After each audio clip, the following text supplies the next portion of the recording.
एक तर भारत आणि पाकिस्तान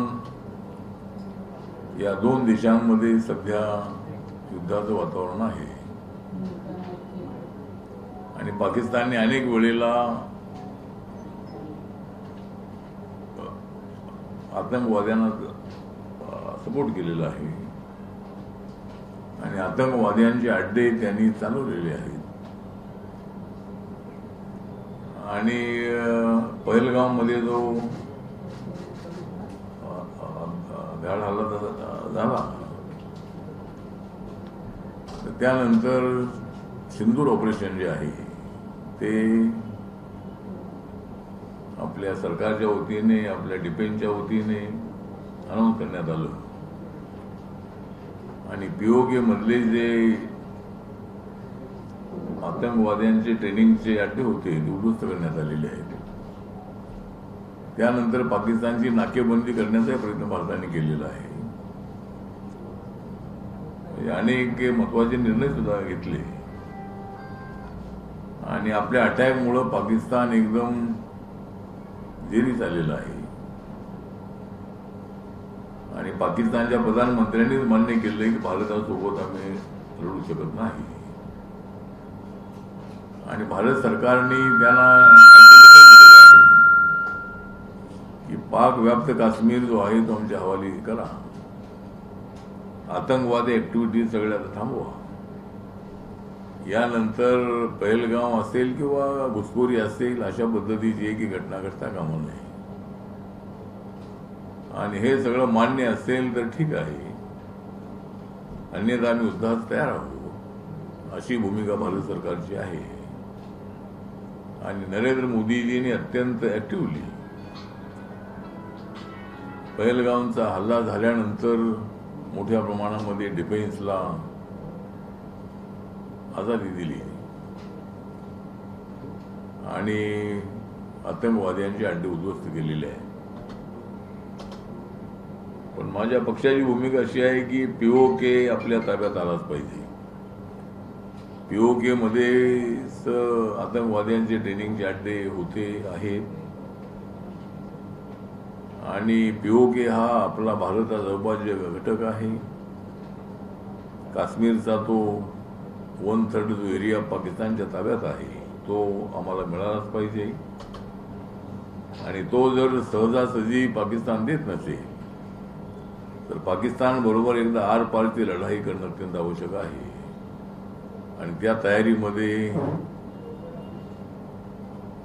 माननीय प्रधानमंत्री आहे आणि मला असं वाटतं की लवकरात लवकर पीओके आपल्या ताब्यात आला पाहिजे अशी आपली भूमिका आहे आणि त्यासाठी ज्या पद्धतीनं बीजेपीने तिरंगा यात्रा काढलेली आहे, काँग्रेस पार्टीच्या वतीने जय हिंद यात्रा जाहीर करण्यात आलेली आहे, त्याप्रमाणे रिपब्लिकन पक्षाच्या वतीनंही भारत जिंदाबाद यात्रा या नावाने सर्व महाराष्ट्रातल्या सर्व जिल्ह्यामध्ये आणि देशभरामधल्या अनेक राजधानीच्या शहरामध्ये आणि ज्या ज्या ठिकाणी आमच्या शाखा आहे जिल्ह्यामध्ये त्या ठिकाणी अशा पद्धतीच्या भारत जिंदाबादच्या यात्रा या तिरंगे झेंडे घेऊन काढण्यात येतील. 22 तारखेपासून उद्यापासून अशा पद्धतीच्या यात्रा काढण्याच्या सूचना कार्यकर्त्यांना देण्यात आलेल्या आहेत आणि आपापल्या सोयीप्रमाणे त्यांनी आपल्या जिल्ह्यामध्ये तालुक्यामध्ये महाराष्ट्रामध्ये अशा पद्धतीच्या भारत जिंदाबादची यात्रा काढायची आहे. त्याच्यामध्ये पाकिस्तान मुर्दाबादच्या घोषणा द्यायच्या आहेत, पीओके आमच्या ताब्यात आलाच पाहिजे अशा घोषणा द्यायच्या आहेत, आतंकवाद्यांचा धिक्कार असतो अशा घोषणा द्यायच्या आहेत आणि अशा पद्धतीनं मला वाटतं की रिपब्लिकन पार्टी ऑफ इंडियाच्या वतीने भारत जिंदाबादची यात्रा सर्व ठिकाणी आरपीआयच्या वतीनं निघेल. दुसरा विषय आहे तो सध्या ज्या स्थानिक स्वराज्य संस्थांच्या ज्या निवडणुका आहेत त्या 4 महिन्यामध्ये घेण्याचा आदेश सुप्रीम कोर्टाने दिलेला आहे. त्याप्रमाणे या ज्या निवडणुका आहेत त्या महायुती म्हणून बीजेपी, एकनाथ शिंदे यांची शिवसेना, अजितदादा यांची राष्ट्रवादी काँग्रेस आणि आमचा आरपीआय अशा मिळून त्या निवडणुका लढाव्यात, अशा पद्धतीची आपली भूमिका आहे. आणि त्यासाठी लवकरच एखादी बैठक जी आहे की माननीय मुख्यमंत्री देवेंद्र फडणवीस यांनी बोलवावी घटक पक्षांची आणि त्याच्यामध्ये असा निर्णय घ्यावा अशी माझी सूचना आहे. मुंबई महानगरपालिकेमध्ये रिपब्लिकन पक्षाला 12-15 जागा तरी मिळाल्या पाहिजे अशा पद्धतीची आमची मागणी आहे. आणि रिपब्लिकन पक्षाला डेप्युटी मेयर पद तरी मिळावं अशी आमची जेवढ्याला चर्चा होईल तेवढ्याला त्यामध्ये आम्ही तशा पद्धतीची मागणी करणार आहोत. एकदा रिपब्लिकन पक्षाचे 12 कॉर्पोरेटर RPI होते आणि चंद्रकांत हंडोरे आमचे पहिले RPIचे महापौर जे होते, हे महापौर मुरली देवरा यांच्या काळामध्ये 2002 मध्ये रिपब्लिकन पक्षाच्या वतीनं ते मेयर होते. तर मुंबईमध्ये RPIची ताकद मोठी आहे. जिल्हा परिषदा पंचायत समित्याच्या ठिकाणी सुद्धा त्या ठिकाणी RPIला काही जागा प्रत्येक जिल्ह्यामध्ये 3-4 जागा जिल्हा परिषदेच्या, 7-8 जागा पंचायत समितीच्या मिळाव्यात यासाठी सर्व जिल्हा अध्यक्षांशी आमच्या जिल्हा अध्यक्षांनी स्थानिक नेत्यांची चर्चा करावी. आणि मी यासाठी एकदा माननीय मुख्यमंत्र्यांना आणि चंद्रशेखर बावनकुळेंना भेटणार आहे. आणि या स्थानिक स्वराज्य संस्थांमध्ये आम्हाला RPIला काही जागा मिळाल्या पाहिजेत अशी एक आमची मागणी आहे. आणि होणारी जी महामंडळ आहे त्या महामंडळामध्ये RPIला स्थान मिळालं पाहिजे. 2 तरी महामंडळाची चेअरमन पद RPIला मिळावी अशी एक आपली मागणी आहे. आणि जी महामंडळ आहे त्याच्यावरती सदस्य पदं जी आहे ही सदस्य पदं ही आम्हाला मिळाली पाहिजेत अशी आपली मागणी आहे. आणि ज्या जिल्हा कमिटी आहे, तालुका कमिटी आहे,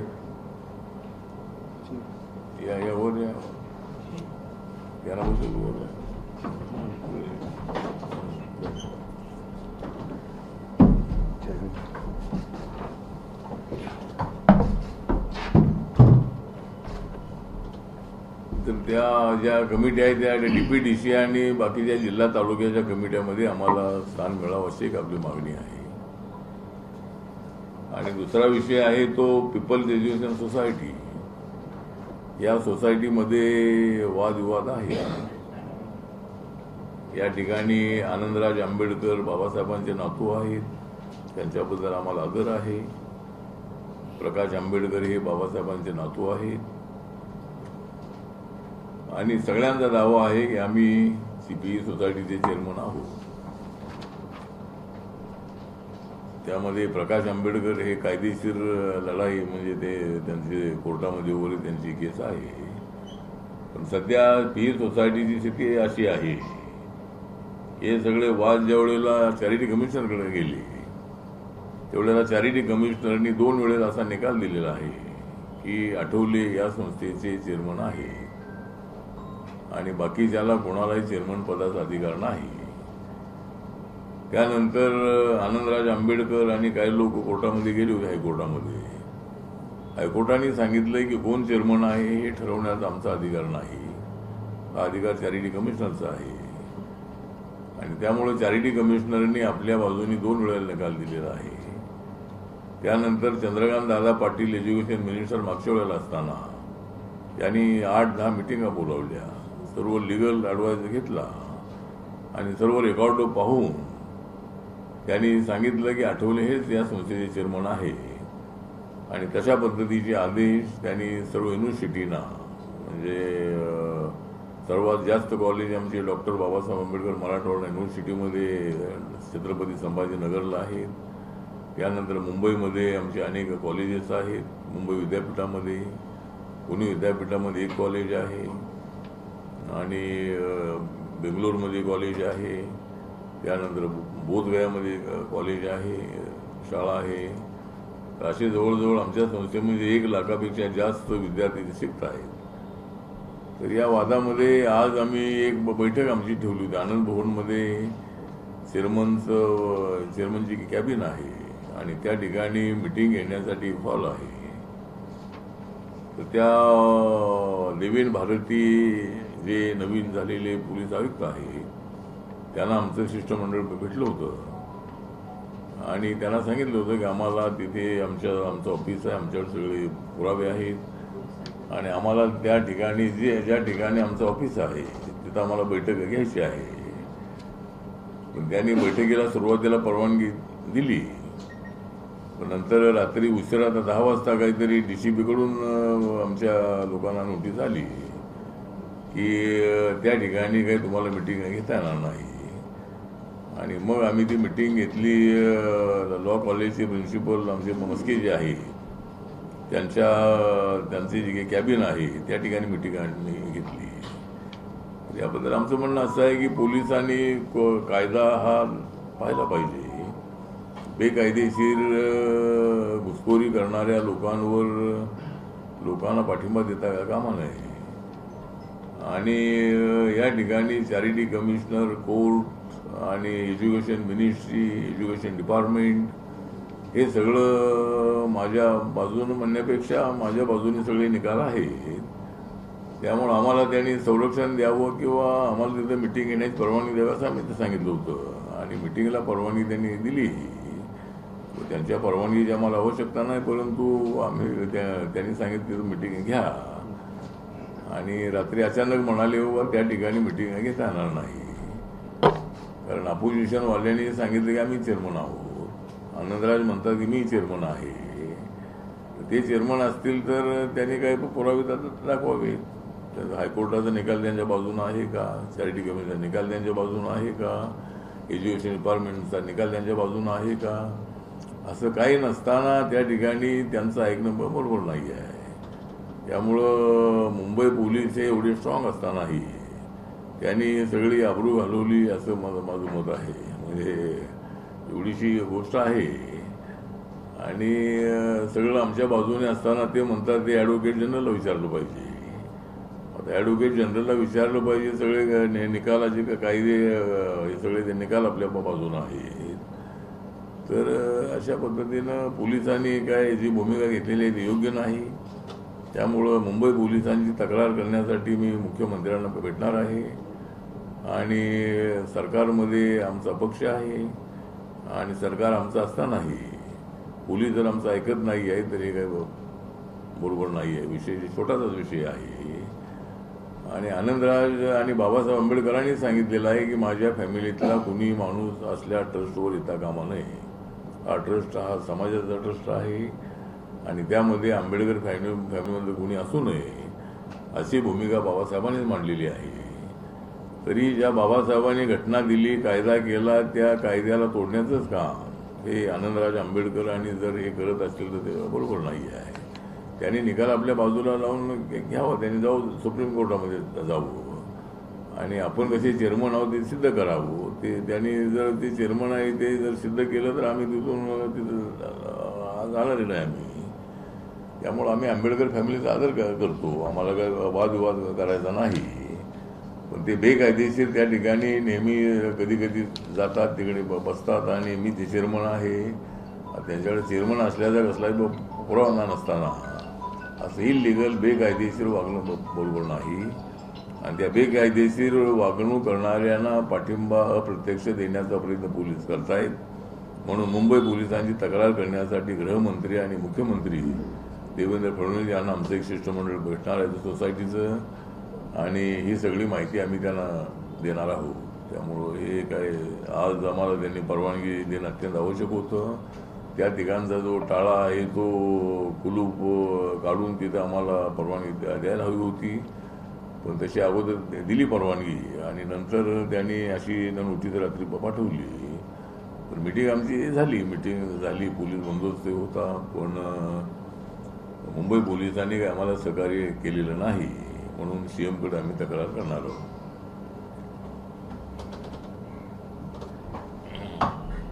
निवडणुका येत्या काही महिन्यात अपेक्षित आहेत, तर तुमच्या पक्षाचा त्यामध्ये नेमका सहभाग काय राहणार? तर माझ्या पक्षाचा सहभाग हा राहणार आहे की माझ्या पक्षाचं मत असं आहे की महायुतीने एकत्रितपणे मुंबई महानगरपालिका लढावी आणि बाकीच्याही महाराष्ट्रातल्या निवडणुका महापालिका आणि जिल्हा पंचायत त्या एकत्रित लढाव्यात अशी आपली भूमिका आहे. आणि मुंबईमध्ये शिवसेनेच्या हातातून हिसकावून आपल्याला महापालिका घ्यायची आहे. त्यामुळं या ठिकाणी आम्ही जर चौघेजण एकत्रितपणे लढलो तर मुंबईचा महापौर हा आपलाच होणार, महायुतीचा होणार असा मला पूर्णपणे विश्वास आहे. ज्याप्रमाणे विधानसभेमध्ये मुंबईमध्ये आम्हाला मतं मिळालेली आहेत, आमचे लोक निवडून आलेले आहेत, या सगळ्या बाबींचा विचार केल्यानंतर मला असं वाटतं की definitely Republican party of India जी आहे, मागच्या वेळेला आमचे 12 कॉर्पोरेटर निवडून आले होते, तर यावेळेला आम्हाला एक 14-15 जागा ते द्याव्या आणि रिपब्लिकन पक्षाला एक मुंबई महानगरपालिकेमध्ये आमची ताकद ही आहे आणि RPIचा महायुतीला चांगला फायदा होऊ शकतो. त्यामुळं आणि यावेळेला नक्की महापालिका आम्ही जिंकू असा आम्हाला विश्वास आहे.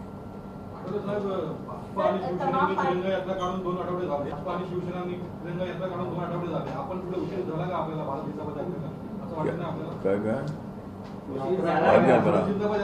अच्छा, हा नाही उशीर झाला म्हणजे आता आमचे कार्यकर्ते सगळ्या ठिकाणी होते. भारत यात्रा ठीक आहे, उशीर झाला म्हणजे युद्धालाच उशीर झालेला आहे. त्यामुळं युद्धाचा म्हणजे एक तर आमची दलित जनता जी आहे ही दलित जनता मेन स्ट्रीम पासून वेगळी नाही. दलित जनता देशाचा जेवढेला विषय येतो त्यावेळेला आम्ही देशाच्या पाठीमागे असतो आणि बाबासाहेबांनीच आम्हाला सांगितलं की जात धर्म भाषा पंथ यापेक्षा देश महत्वाचा आहे आणि म्हणून अशा वेळेला देशाच्या पाठीमागे किंवा देशासोबत आम्ही सगळे आहोत. त्यामुळे थोडा उशीर झाला गोष्ट खरी आहे, पण तरीही BJPच्या यात्रा निघतायत, काँग्रेसच्याही काही ठिकाणी निघतायत. त्यामुळं आता आमच्याही आता उद्यापासून काही ठिकाणी यात्रा निघतील आणि त्यामुळं एक जागृती निर्माण करणं, आम्ही मोदी साहेबांच्या पाठीमागं आहोत हे सांगणं आणि मोदीजींनी यांना पाकिस्तान असा दिलेला आहे थ्रेट, मोदीजींनी पाकिस्तानला असा दिलेला आहे थ्रेट, त्यामुळं मोदी जे आहेत फार मोठे ग्रेट. त्यामुळं मोदीजींनी एक जबरदस्त अशा पद्धतीचा एक दणका पाकिस्तानला दिलेला आहे. त्यामुळे ठीक आहे, भारत यात्रेला थोडा उशीर झाला असला तरी भारत जिंदाबाद यात्रा जी आहे RPIच्या वतीनं निघेल. आता दोघे एकत्र येणार होते, काय झालं त्या दोघांना विचारलं पाहिजे. आता दोघांनी एकत्र यावं अशी काही लोकांची इच्छा आहे. शिवसैनिकांना वाटतंय बाबा दोघा भावांनी एकत्र यावं, पण दोन भाऊ कधीच एकत्र येत नसतात. आणि जरी उद्धव ठाकरे आणि राज ठाकरे एकत्र आले तरी मला वाटतं की महाविकास आघाडीमध्ये फूट पडेल आणि काँग्रेस पार्टी काही राज ठाकरेंना आपल्या आघाडीमध्ये आपली जी महाविकास आघाडी आहे त्यामध्ये काही घेणार नाही आणि त्यामुळे उद्धव ठाकरे आणि राज ठाकरे हे वेगळे होतील आणि अजून एक तिसऱ्या आघाडीमध्ये चौथी आघाडी होईल आणि त्या चौथ्या आघाडीचा फायदा आम्हालाच होणार आहे, महायुतीलाच फायदा त्याचा होणार आहे. त्यामुळं उद्धव ठाकरे राज ठाकरे यांनी एकत्र यावं, ते एकत्र आले तरी काही हरकत नाही आहे. आणि राज ठाकरे साहेब आमच्यासोबत लोकसभेत होते त्यावेळेला आम्हाला काही त्यांचा फायदा झाला नाही, पण विधानसभेमध्ये ते आमच्यासोबत नसताना आम्हाला जास्त फायदा झाला, आमच्या जागा जास्त निवडून आल्या. त्यामुळं ठीक आहे, त्या दोघा भावांना एकत्र यायचं असेल तर त्या दोघांनी एकत्र यावं. ABP माझा, उघडा डोळे बघा नीट.